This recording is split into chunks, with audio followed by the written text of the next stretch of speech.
Good morning. It's 11 o'clock, so we'll go ahead and get started. I want to thank everyone for joining us today. This briefing is being streamed live on the Rock County Public Health Department's Facebook page. It will also be uploaded to our YouTube page once the briefing is finished. We'll be hearing some COVID-19 updates from our panelists first, and then we will open it up to questions from our participating media. So today on our panel, we have myself. I am the communications specialist for the Rock County Public Health Department. My name is Jessica Turner. We also have Nick Zupan, epidemiologist for the Rock County Public Health Department. Kelsey Cordova, public health supervisor. Seth Longcar is our administrative services supervisor for the Rock County Public Health Department. And so we are all available to answer questions when we get to that portion of the briefing. So I will start by handing it over to Nick Zupan, our epidemiologist, for some updates. Thanks, Jessica. Before we get into the content for today's briefing, I just want to give an update on the stats related to COVID-19. So as of yesterday afternoon, we have 14,230 Rock County residents who have tested positive for COVID-19. To put this number into context, we've had just under 200 additional cases since last week, Thursday. So we're continuing to see case activity decline, but 200 cases over the course of a week is still a high number relative to what we had seen over the course of this pandemic. We're moving in the right direction, but we're still seeing ongoing COVID spread in the community. Most people have recovered from their illness. When we factor that in with those who have tested positive and those who have recovered, we're looking at about 292 active cases in Rock County. We're averaging about 28 new cases per day over the last week. So again, not seeing an end to the COVID spread, but seeing a nice decline in COVID activity. There have been 151 Rock County residents who have died due to COVID. And yesterday we had 14 patients in the hospital getting care for COVID-19.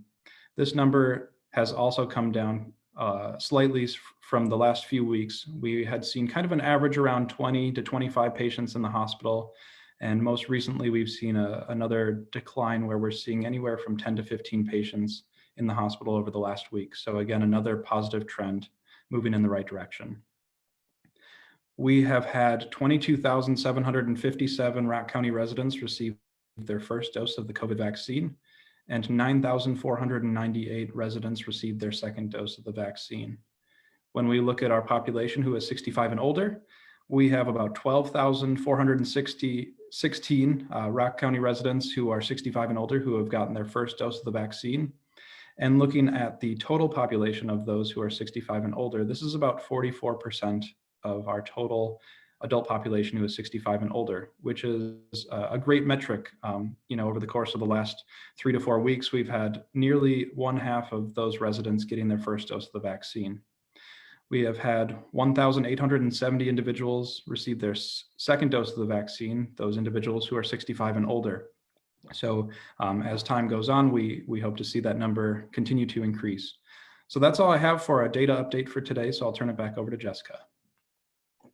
Thank you, Nick.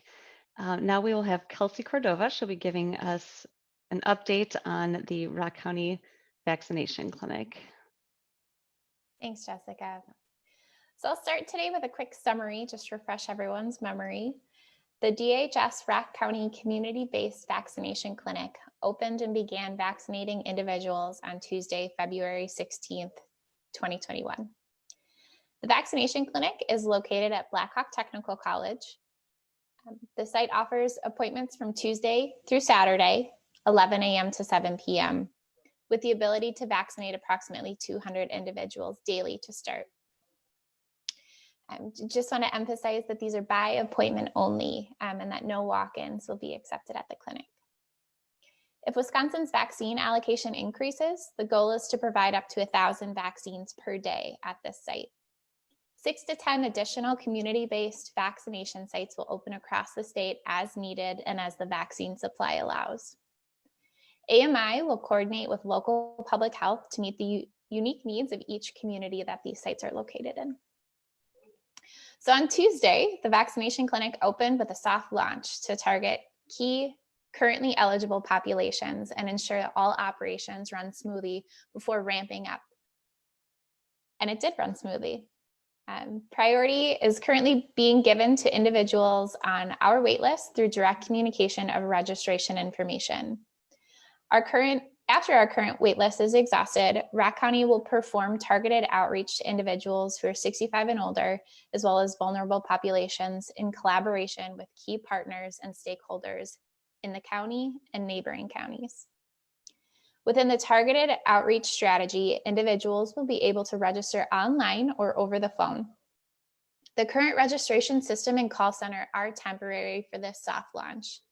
And to create consistency with the public, control expectations, and avoid confusion, the registration link will not be made public until the permanent solution is implemented and the soft launch is complete. The tentative date to open registration to the broader eligible public in our region is February 22nd. In the meantime, we encourage anyone who is currently eligible for the vaccine, who lives or works in Rock County, to use the forms that are available on our website to request vaccination. If you're not able to access them online, you can call 608-352-6727. I also want to touch on some new guidance that has come out recently regarding close contacts and quarantine. So in general, people who have close contact with someone who tests positive for COVID-19 should quarantine for 14 days. However, if the following people do not need to quarantine if they do not have symptoms. So those are people who have tested positive for COVID-19 within the past 3 months and have recovered, and people who have been fully vaccinated against the disease within the last 3 months. And it's important to define what fully vaccinated means here. So those who are fully vaccinated have had 2 or more weeks passed since the completion of both doses of their 2-dose COVID-19 vaccine series. So I'll turn it back over to Jessica.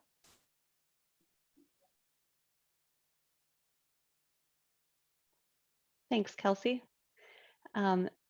We will now move into the question and answer portion of our briefing. So we will be opening it up to questions from our participating media partners. We ask that you raise your hand in the meeting if you have a question, and we will allow you to unmute and ask that question. If you're joining us via phone, you can press *9 to raise your hand, and once we call on you, you can press *6 to unmute your phone. I'll move over here. Looks like our first question is from Ashley McCallum of the Janesville Gazette. Go ahead, Ashley. All right. Hi, everyone. I wanted to ask today, as we're about 2-ish weeks from the state expecting to open up eligibility to some more broad groups and populations, I was wondering what the county is doing to help prepare for more vaccine eligible groups, and if there's been some outreach started to workplaces such as grocers, daycare centers, or to groups like farmers who are all expected to be eligible soon. Is there been any kind of countywide coordination yet to get preparation going for those groups?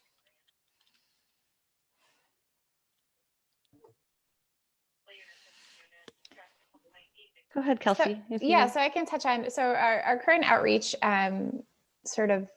mission is to really get in touch with those who are currently eligible for the vaccine. Nick touched on that we only have about 50% of our 65 and older population that have received the vaccine so far. So we still have a lot of work to do with those who are currently eligible for the vaccine. We do at the county level have Allison serving as a Rock County vaccination coordinator. So we are actively working through the vaccine advisory committee at the Rock County level to prepare for future eligibility groups. We anticipate using a registration system similar to the ones on our website currently for those eligible groups that we'll hope to see in the next few weeks. Thanks, Kelsey, and thanks for the question, Ashley. So our next question is from Austin Montgomery, and Austin is from the Beloit Daily News. Go ahead, Austin.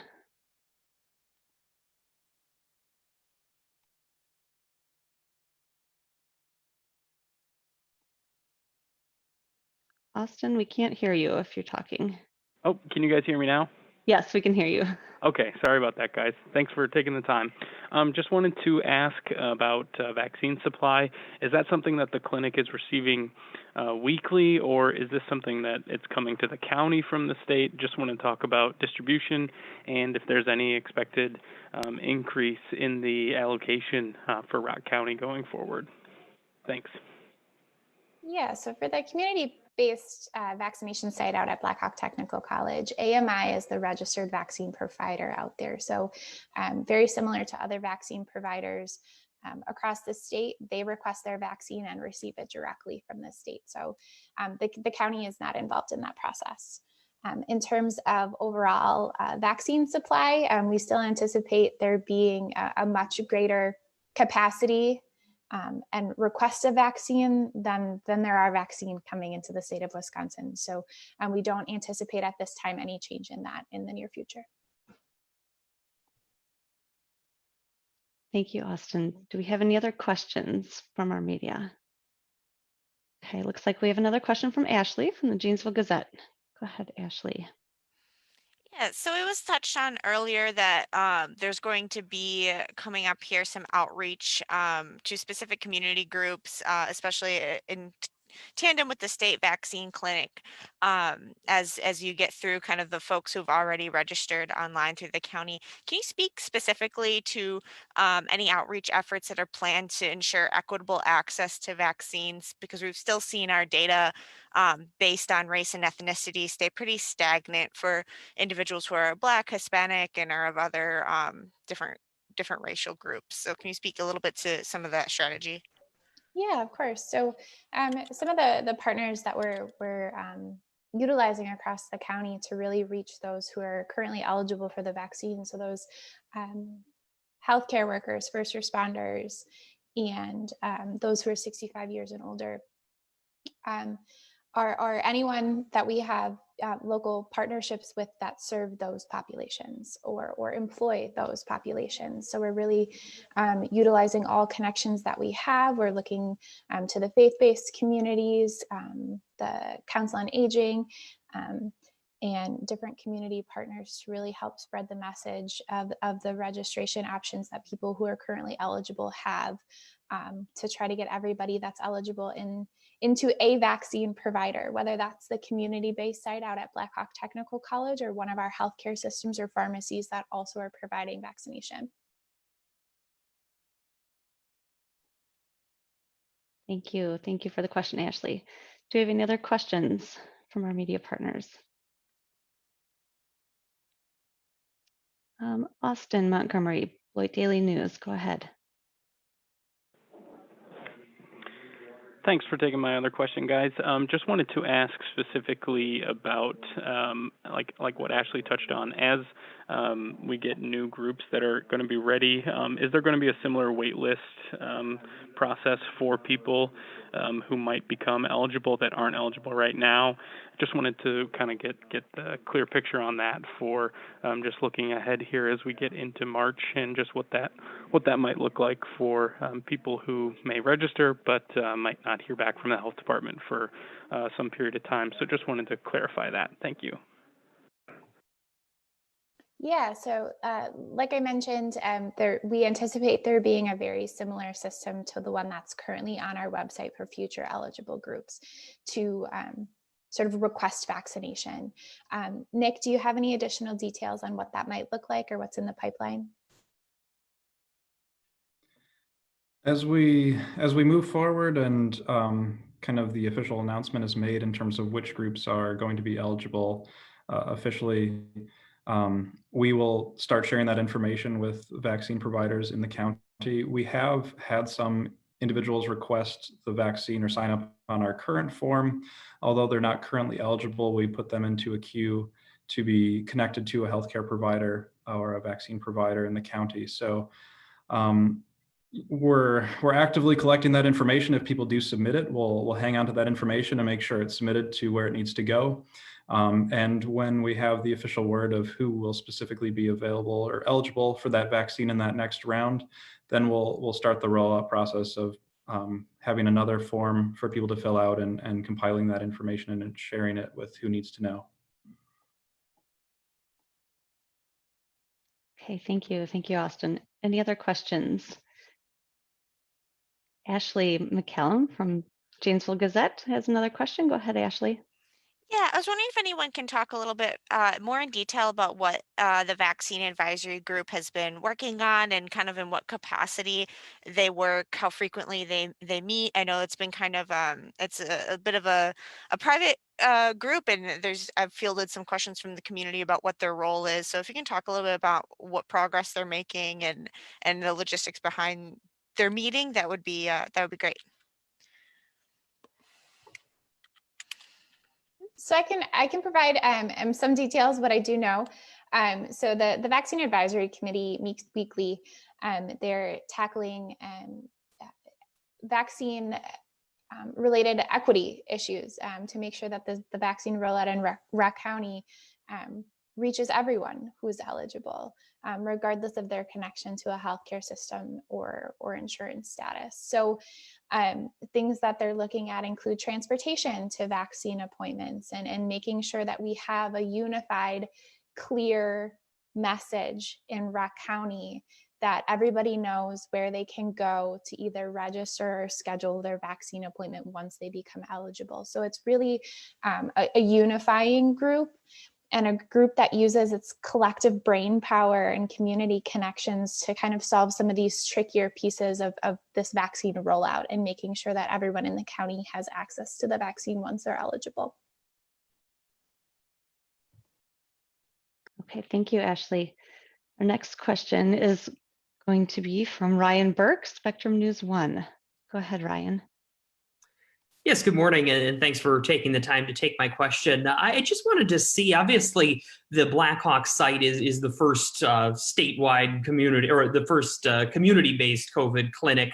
Having that ability and that responsibility of being first, are you having opportunities to have conversations with other health departments or other counties or other communities about, what is working, what maybe could be improved as they eventually look to roll out similar systems?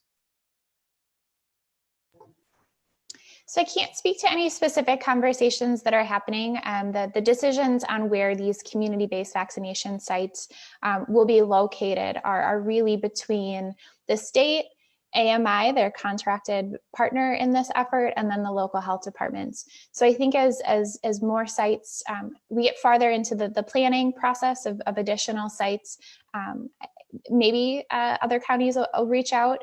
I do know that we're in pretty consistent and constant communication with both the state and AMI to make sure that we're troubleshooting and doing continuous quality improvement to make sure that we work out any of the challenges that might come up during a community-based vaccination site so that we can really spread that knowledge to the future locations. Great, thank you. Thank you for the question, Ryan. Do we have any other questions from our media partners? Ashley, Janesville Gazette, another question, go ahead. Yeah, hopefully just one more from me. This is concerning a news release that went out, I believe, yesterday about workplace transmission interviews being done by the state. I was just wondering if you can give some more context to those, if you have it. What might make a workplace eligible for getting a call from these contact tracers, and why those calls are kind of happening right now as opposed to before or after this point in time. I'll take that one. This is Jessica. I don't have a whole lot of information on that, Ashley, that those calls are coming from the Department of Health Services contact tracers. I don't have a whole lot of detail on that, but we did put that message out so that people would know that if they got a call, that it was not spam or a scam or anything like that. And we just wanted people to be aware that they were making those calls. Okay, do we have any other questions?